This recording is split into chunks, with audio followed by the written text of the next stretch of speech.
లోదేబారులో తలదాచుకున్న వాడిని తీసుకొని వచ్చి రాజకుమారులలో ఒకనిగా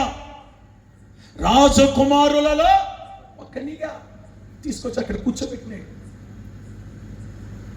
ఇప్పుడు ఎక్కడ కూర్చున్నావయ్యా నువ్వు అని అంటే, రాజకుమారుల్లో ఒకడిగా, ఒక కుమారుడిగా నేను కూడా రాజుకుల దగ్గర కూర్చొని భోజనం చేస్తున్నాను. ఈరోజు ఎందుకు ప్రభు నీతో మాట్లాడుతున్నాడు? నీ స్థాయిని కూడా దేవుడు అలా పెంచిపోతున్నాడు. నీ స్థితిని దేవుడు అలా మార్చిపోతున్నాడు.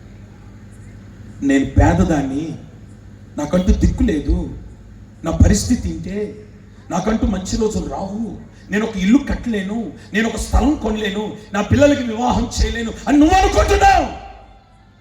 నేను ప్రకటిస్తున్న యేసయ్య నీ చరిత్ర మార్చగలిగిన వాడు. ఆయన ఏమంటాడో తెలుసా? నీకెందుక బాధ? రాజకుమారులో ఒకనిగా కూర్చోబెట్టువాడు నేనే కదా, నిన్ను తీసుకుని అక్కడ కూర్చోబెడతాను. వెంటనే ఈ కుంటివాడు, ఇతని పేరు మెఫీబోషెత్. ఏం పేరు? ఓ మాట చెప్పనా?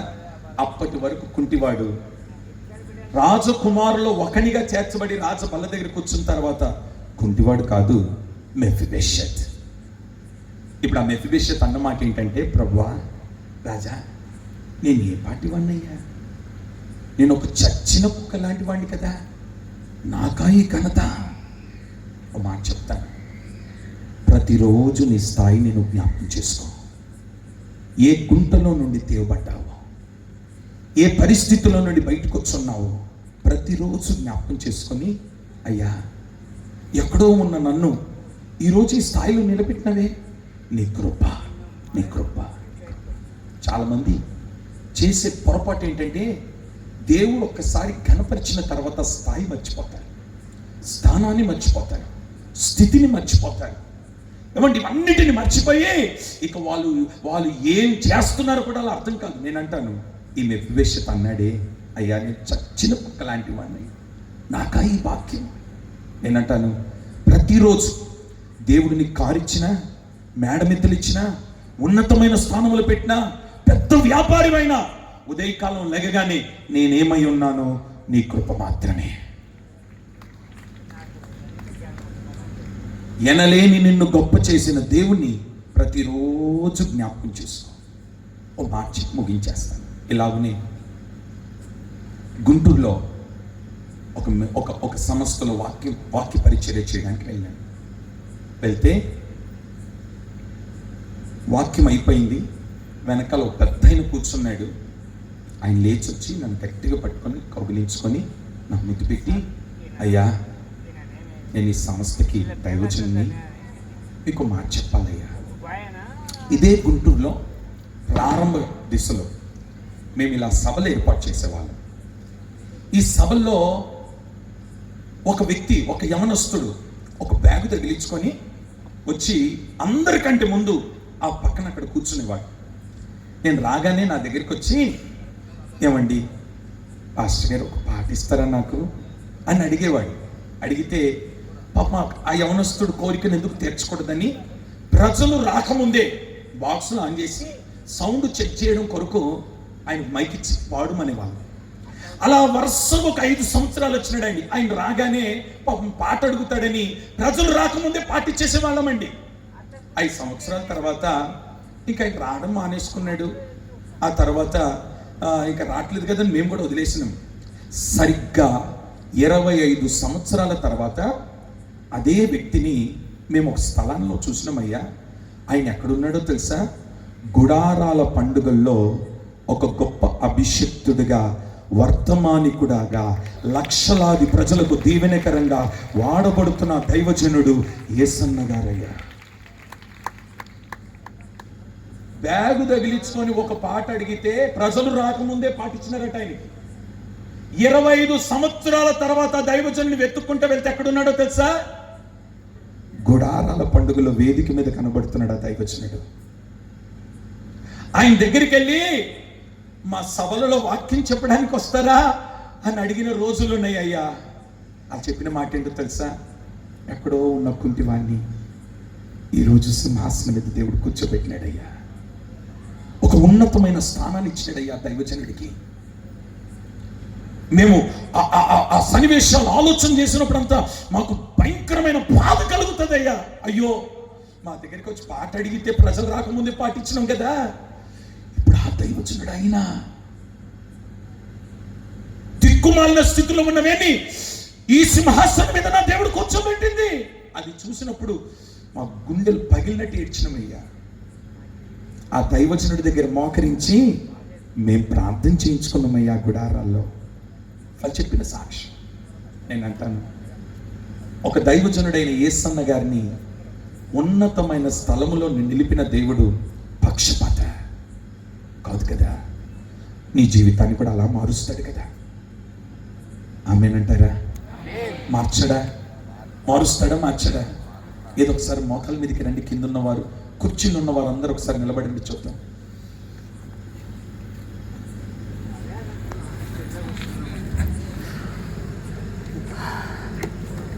కళ్ళు మూయండి. దిక్కులు చూడొద్దు, కదలొద్దు, ఎక్కడ తిరగొద్దు. ఉన్న పట్టుని కళ్ళు మూసి మీ చేతులు ఆకాశం వైపు ఎత్తండి. ప్రభుతో ఒక మాట చెప్పండి. దీన స్థితిలో ఉన్న నన్ను ఉన్నత స్థితిలోనికి నిలబెట్టయ్యా. ఓడిపోయిన నన్ను గెలిపించు ప్రభువా. అవమానము కలిగిన నాకు అవమానాన్ని తీసివేయండి అయ్యా. నేను గెలుస్తాను ప్రభువా, నేను సాధిస్తానయ్యా. ప్రభుతో చెప్తాం అందరం కూడా. మెఫీబోషెత్ బ్రతుకును మార్చిన దేవుడు, కుంటివాని జీవితాన్ని మార్చిన దేవుడు, ఈ రాత్రి కళ్ళు మూసుకొని దేవుని సన్నిధిలో ఒక్కొక్కరు ఎవరెవరైతే పశ్చాత్తపడి కన్నీరు విడుస్తున్నారో ఈ రాత్రి మీ పరిస్థితులు మారబోతున్నాయి. కన్నీటి ప్రార్థన ప్రారంభించండి. ఎవ్వరు మౌనంగా ఉండొద్దు. కన్నీటి ప్రార్థన. నీ కన్నీరు ఈ నేల మీద రాల్చు. ఒక్క చుక్కైనా కన్నీరు ప్రభుకు చూపించు. నీ ప్రక్కనే నిలబడ్డడం యేసయ్య పరిస్థితులు మార్చడానికి. నేను ఓడిపోయినానయ్యా. చదువులో ఓడిపోయినాను, ఉద్యోగంలో ఓడిపోయినాను, వ్యాపారంలో ఓడిపోయినాను, కుటుంబంలో ఓడిపోయినాను, పిల్లల విషయంలో ఓడిపోయినాను. అనేక మార్లు ఓడిపోతూ వచ్చున్నాను. నా కంటికి మంచి రోజులు రావనుకున్నానయ్యా. ఈ రాత్రి నన్ను వెతుక్కుంటా నీవు ఇక్కడికి వచ్చి నా ప్రక్కన నిలబడ్డావు యేసయ్యా.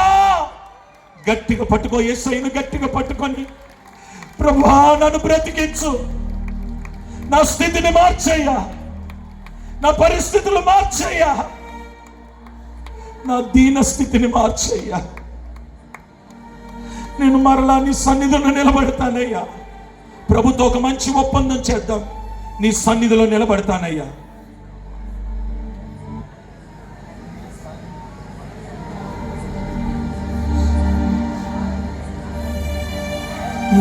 నీ సన్నిధానములో సంపూర్ణ సంతోషం, ఆరాధించుకొనే విలువైన అవకాశం.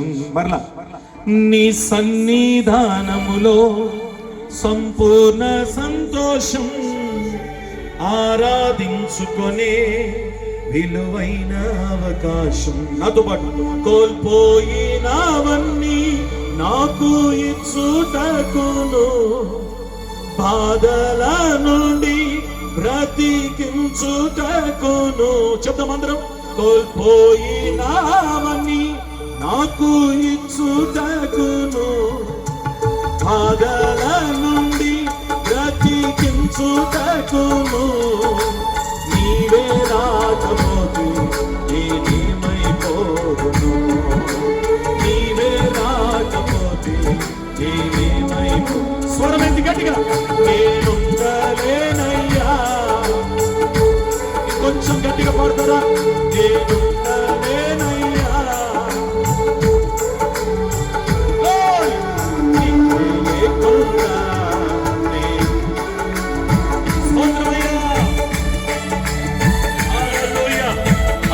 అభిషేకముతో కన్నీటితో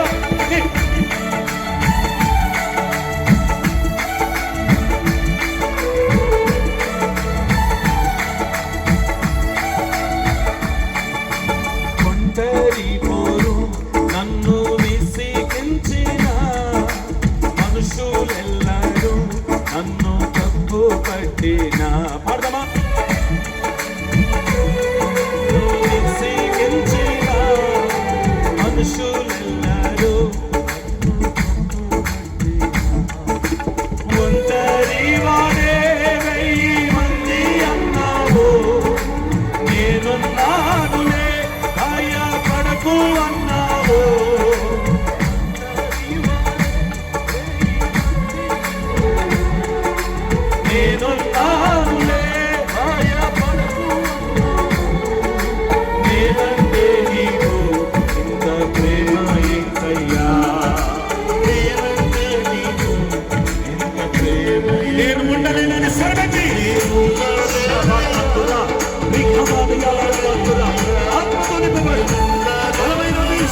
నడిచొస్తా. చక్కమా ఊపిరాడే వరకు నీతోనే జీవిస్తా. ఏ దారిలో నడిచినా నీ వెంటే నడిచొస్తా. విశ్వానికి కర్త నీవే నా గమ్యము. నీ బాటలో నడుచుట నాకెంతో ఇష్టము. విశ్వానికి కర్త నీవే నా గమ్యము. యేసయ్యా నీ బాటలో నడుచుట స్వరాలకి ఎంతో ఇష్టము.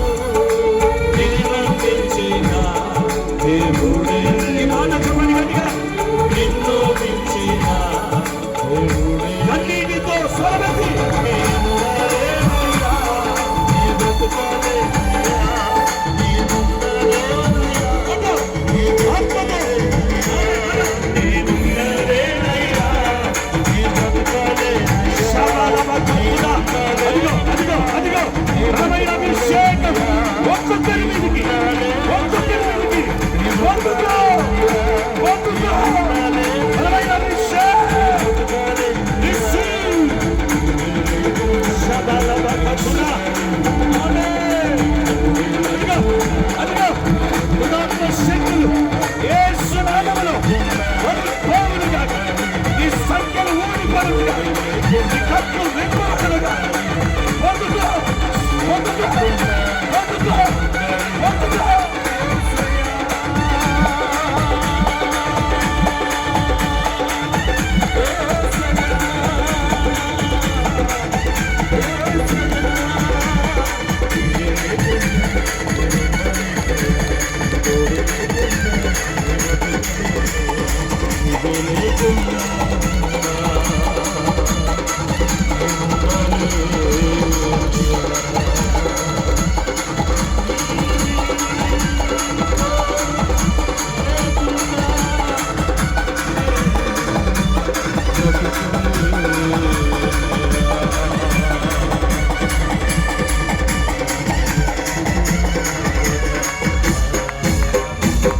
స్తోత్రం. పరిశుద్ధుడా తండ్రి, అయినా నీ గొప్ప అభిషేకం, ఇంత గొప్ప అభిషేకం ఈ సభా ప్రాంగణంలో నింపినందుకు స్తోత్రం. అనేకుల హృదయాన్ని కదిలించినందుకు స్తోత్రం. మొండి హృదయాలను సైతం కదిలించినందుకు స్తోత్రములు. నీ యొక్క పరిశుద్ధాత్మాభిషేకమును ఈ సభా ప్రాంగణంలోనికి నింపిన దేవా నీకు స్తోత్రములు. ఆయోజన నిలబెట్టుకొని నేను అందించిన శ్రేష్టమైన విలువైన అమూల్యమైన తండ్రి, నిజమే తండ్రి, దీనులను ఉన్నత స్థలమునికి ఎలా ఎత్తే దేవుడు వివరంగా స్పష్టముగా బహు ఘనముగా బయలుపరిచిన పరిశుద్ధాత్ముడా నీకే స్తోత్రములు నాయన. అధైర్యపడిన వారికి, కృంగిన వారికి, కలవరపడిన వారికి, ఇదిగో నేను నిస్సహాయుడను, నేను వ్యర్థుడను, నేను అల్పులమని భావించుచున్న వారిని నా దేవుడు లేకనెత్తే దేవుడని, నా దేవుడు రాజబల్ల ఎద్దనిలో నన్ను కూర్చుండబెట్టే దేవుడని, నా బలహీనతలు కప్పి నన్ను గణపరిచే దేవుడని, నేను కోల్పోయినవన్నీ తిరిగి నాకు ఇచ్చే దేవుడు, నేను సాధించలేనిది నా ద్వారా జరిగించే దేవుడు. ఎవరు ధృవీకరించిన, ఎవరు తక్కువ చేసిన నా యేసయ్య ఘనపరచువాడని రాజ సన్నిధిలో మౌనము నిలబడి ఉన్నాం. ఈరోజు అదే గొప్ప యేసయ్య నిన్ను మెఫీబోషేతు వలె దేవుడు నిన్ను ఆశీర్వదించబోతున్నాడు. దేవా, ఈ విత్తబడిన వాక్యం నీరు కట్టి ఫలింపచేయమని మీరే సమస్త మహిమ, ఘనత, కీర్తి, ప్రభావములు పొందుకుందరని ప్రార్థిస్తూ నీ అభిషేకంతో దైవజనం నిలబెట్టుకున్నందుకు వందనాలు చెల్లిస్తూ మా అందరితో సూటిగా, తేటగా, స్పష్టంగా మాతో మాట్లాడినందుకు వందనాలు చెల్లిస్తూ యేసు నామములో పొంది ఉన్నాము తండ్రి. ఆమేన్, ఆమేన్, ఆమేన్. దయచేసి కూర్చున్నాం.